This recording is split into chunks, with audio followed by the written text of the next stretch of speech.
Hallo zusammen, ihr Lieben. Ich habe heute gedacht, ich möchte mal ein bisschen was anders machen, ein bisschen was Außergewöhnliches. Und ich habe mir überlegt, wir gucken mal ein bisschen so nach transformierenden Energien für uns. Wir machen ein Auswahlorakel mal jetzt und ich bin gespannt, was rauskommt. Das Butterfly-Orakel zeigt uns nicht immer schöne Dinge. Aber ja, es zeigt dir halt an, was bevorsteht und auf was du dich vorbereiten darfst. Ich mache mal 2 Seiten.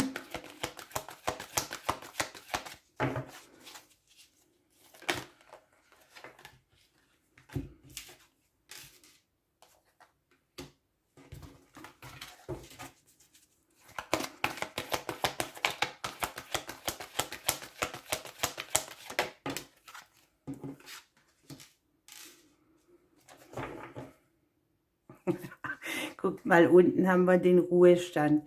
Das ist zunächst mal so ein bisschen witzig, aber es ist nicht wirklich witzig, weil bei der Karte geht es zwar um den Ruhestand tatsächlich, aber natürlich hat das Wort auch noch anderes Intus, nämlich, dass wir in eine ruhigere Situation kommen, in eine Situation, wo wir Abstand nehmen können, wo wir etwas weglassen können, wo wir ja einfach ruhiger auch leben können, wo das Leben nicht so viel mehr von uns fordert oder verlangt. Ja?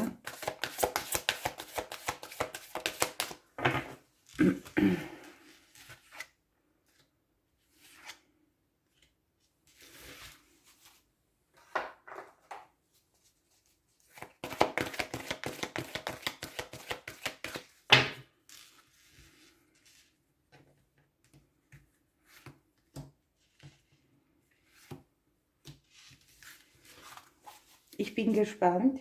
Ihr müsst mir ein bisschen Zeit lassen.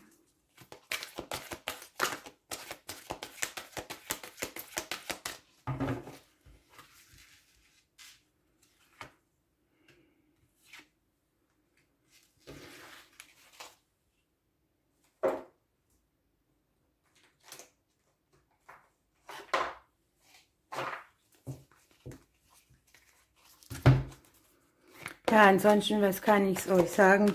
Die Woche war es bei mir nicht so gut. Viele Emotionen, teils auch so, dass ich nicht verstanden habe, warum. Es ist nichts passiert, das mich hätte dahin treiben dürfen, aber es war halt so. Es ist besser jetzt, aber nicht ganz weg. Okay, ich habe es gleich. Wir nehmen noch eine Pflanze und dann ein Krafttier und dann dürft ihr wählen. Ich weiß, viele tun sich schwer mit dem Auswählen, aber es ist halt nun mal so.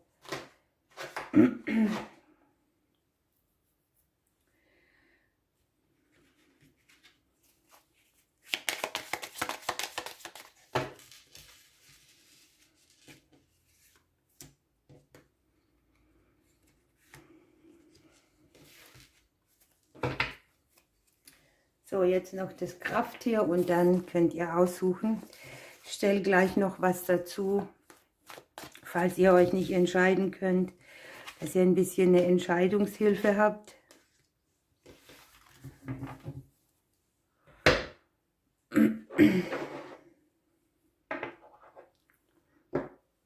So, jetzt muss ich mich selber mal klären. Ich würde diese Seite nehmen.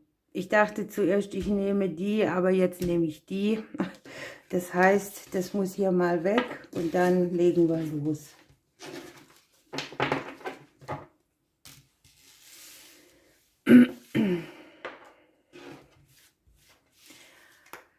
Also, ihr Lieben, wo geht die Reise hin? Wir werden hier motiviert weiterzumachen. Wenn sich etwas nicht schnell genug ergibt, den Glauben zu bewahren, ganz wichtig.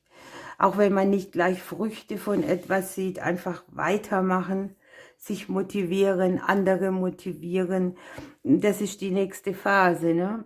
die ansteht. Also es kann ja auch bei Bewahre deinen Glauben etwas damit zu tun haben, dass du dir endlich etwas gewünscht hast und es kommt und kommt und kommt nicht oder es tut sich nichts an sich. Oder es ist gerade auch so eine Zeit, wo du für dich selber denkst, ich falle jetzt bald vom Glauben ab, weil ich nicht mehr weiß, wie ich weitermachen soll, ne? Auch die Motivation dahinter. Und es geht schon ein bisschen um Herausforderung und es geht darum, den Glauben an das göttliche Intervenieren nicht zu verlieren. Pessimismus wird dir hier auch nicht weiterhelfen. Verbindung ist wichtig. Es ist auch wichtig zu reflektieren, wo hat mein Glaube sich schon gelohnt. Ja? Und es ist auch immer gut, dass man mal drüber nachdenkt, warum ein Happy End nicht möglich wäre, nur weil es jetzt eben nicht an der Zeit ist. Ne? Ja. Es geht vielleicht auch darum, Erfahrungen zu machen, etwas zu lernen. Ne? Es kann sein, dass man sich hier ein bisschen unentschieden oder verwirrt fühlt bei irgendetwas, weil sich der Weg nicht richtig zeigt. Und bei der Wandlung, die hier kommt, kann auch sein, dass man mit vielen Infos umgehen muss und dass man dann eben auch mal bei einem Experten den Rat holt. Sich durchsetzen, ja, bewahre deinen Glauben, setz dich durch und am Ende haben wir hier die Genesung für die Situation, die kommt. Guckt mal. Bewahre deinen Glauben. Hier ist der Engel der Neugeburt, der sagt uns, du kannst immer wieder neu geboren werden. Also es ist nichts in Stein gemeißelt, es ist nie was ganz zu Ende, sondern hier wird sich sowas regenerieren, wo du dich tatsächlich auch wie neu geboren fühlst, auch wenn es gerade herausfordernd ist. Ja, und du bist hier nicht gezwungen, ne? Die Zeit ist nicht reif. Wir haben hier das Warte. Ne? Also auch wenn wir alle keine Geduld mehr haben oder denken, jetzt muss doch etwas durchbrechen, wird dir hier gesagt, nimm Tempo raus. Ne? Guck mal, meine Lieblingskarte. Die Schatztruhe geht hier auf. Das heißt, wir werden hier unendliche Fülle erleben. Jetzt wird es wichtig, aus einem Bereich, aus dem wir ihn nicht vermuten, den Schatz. Ne? Habe ich noch eine von denen? Hatte ich da? Ach nee, die Warte. Ne? Also warte noch ein bisschen, hier setzt sich etwas durch. Dann haben wir hier die Wildrose. Hier geht es um die eigene Vollkommenheit.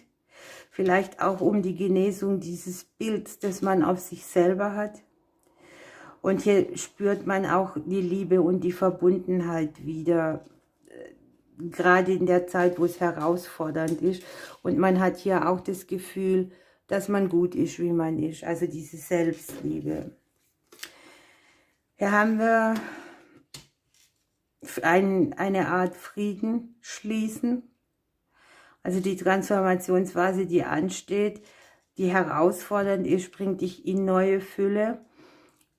Bringt dir auch glückliche Momente, Harmonie im Alltag mit und auch im Familiensystem etwas, was sich regeneriert, wo du, sagen wir mal, runterfahren kannst.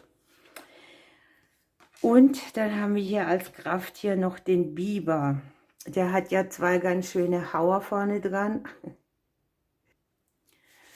Und es geht hier um das Gefühl für die Welt und um das Gefühl, dass es zwischen Himmel und Erde mehr gibt, als wir denken. Deshalb geht es hier auch um den Glauben. Und der Biber sagt ja auch, dass du wieder auf deine Träume und Wünsche und Visionen gucken darfst, damit du Möglichkeiten hast, diese auch auf die Welt zu bringen. Beim Biber geht es sehr viel um die innere Welt, um die Träume, Visionen, um die Intuition, um das Wahrnehmen und auch um das Verfolgen dieser Träume.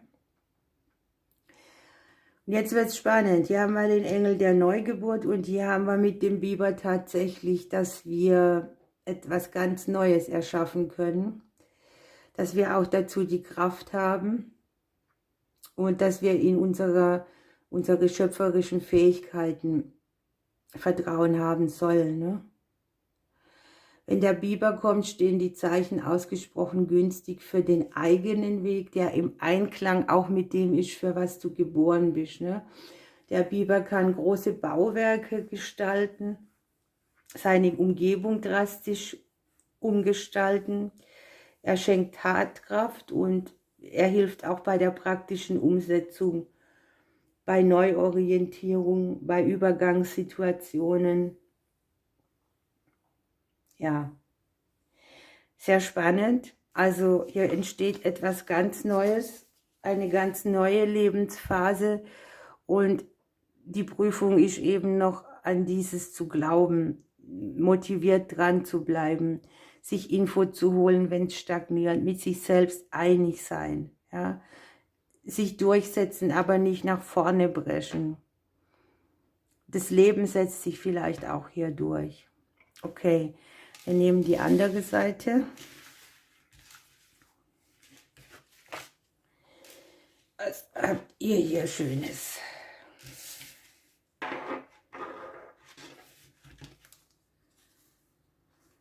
Bei euch geht es ein bisschen um Sinnsuchen, um Sinnsuche, um Entdecken, warum, wieso, weshalb etwas so ist, was noch Sinn macht in eurem Leben.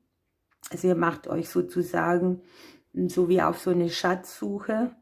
Und bei euch ist es so, dass hier sehr viele sentimentale Gefühle sein können. Das mag so sein, dass man die Vergangenheit mit Nostalgie belegt oder ja, dass man gerade auch so ein bisschen zweifelt, wo geht mein Weg noch hin, wie fühle ich mich dabei und warum. Und jetzt wird es interessant, ne? Auf der einen Seite hatten wir ja die Neugeburt und hier kommt Ähnliches, denn Carissa sagt hier, ein Zyklus deines Lebens ist zu Ende gegangen. Und jetzt geht es um den nächsten Schritt und das ist die Suche, ne? Also eine Phase wird beendet, etwas Neues entsteht und jetzt kommt es eben darauf an zu gucken, wie gestalte ich mir ein freudiges Leben und mit was? Also mach dich auf die Suche. Du bist auch bereit, die Dinge entwickeln sich für dich in naher Zukunft, also es gibt kein Aufschieben oder keine so, wie nennt sich denn das, wenn man sich selber sagt, ach ja, das eilt ja nicht, ich warte mal. Also wo man sich dann auf der Komfortzone ausruht und sagt, ach, lieber mache ich gar nichts, denn das ist ja auch eine Entscheidung. Man entscheidet sich dafür, nichts zu tun und gibt halt, dann hat das auch alles wenig Sinn im Leben. Und wir haben hier für dich, dass du vielleicht Musik nutzen darfst, erstens zu manifestieren, zweitens um Impulse zu kriegen auf deiner Suche. Kennt ihr das, wenn ihr manchmal Musik anhört und ihr hört irgendeine klasse Zeile, wo ihr denkt, wow, ne, wow. Und um das geht es. Außerdem geht es darum, dass ihr euch geschützt fühlen dürft bei eurer nächsten Entwicklung, eurer Transformation in die nächste Phase. Es wird nichts passieren, ihr seid geschützt, auch euer Eigentum. Und ihr habt den Fliegenpilz. Ja, der Fliegenpilz sagt dir, dass du über deine Träume erschaffen kannst, was du brauchst, und du kannst auch erkennen, wer du tatsächlich bist. Ihr habt hier den Engel der Sanftheit. Ne? Es geht darum, nicht hart zu euch selber zu sein oder zur Situation oder Härte ist auch, wenn ihr manchmal so, das spürt man auch über den Körper. Also bei mir ist es so, dass ich merke, ich bin so wie eingekapselt in irgendwas und da ist nichts im Flow und es geht einfach darum, sanft zu dir, zu anderen zu sein, bringt vielleicht auch die Sentimentalität mit. Wunderbar, ihr erlöst euch von einem ganz großen Schatten. Etwas transformiert sich hier über die Intuition, über das Innere. Und ihr könnt hinter euch lassen, was euch emotional sehr verfolgt hat. Und es geht bei euch in Richtung Lebensfreude. Wie genial, ne? Mit dem Delfin. So, wir gucken. Ich sage euch gleich mehr dazu.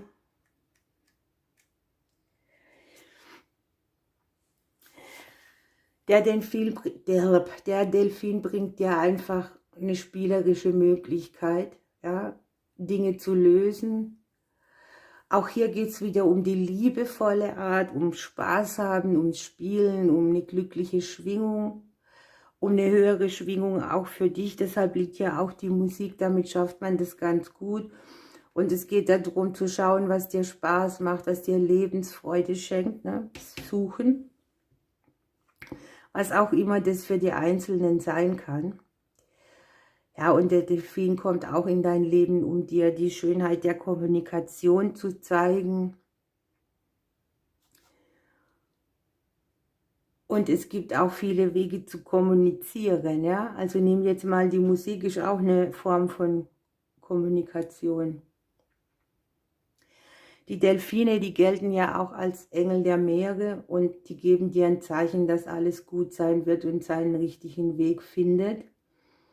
Es geht darum, zuzulassen, auch neu anzufangen, Mitgefühl zu leben, die Nächsten zu spüren, sich auf Spaß, Freude und Harmonie zu konzentrieren und auch etwas beizusteuern für die anderen, das man selber kann aus diesem Bereich. Okay, ihr Lieben, ich wünsche euch was, ich drücke euch, bis bald.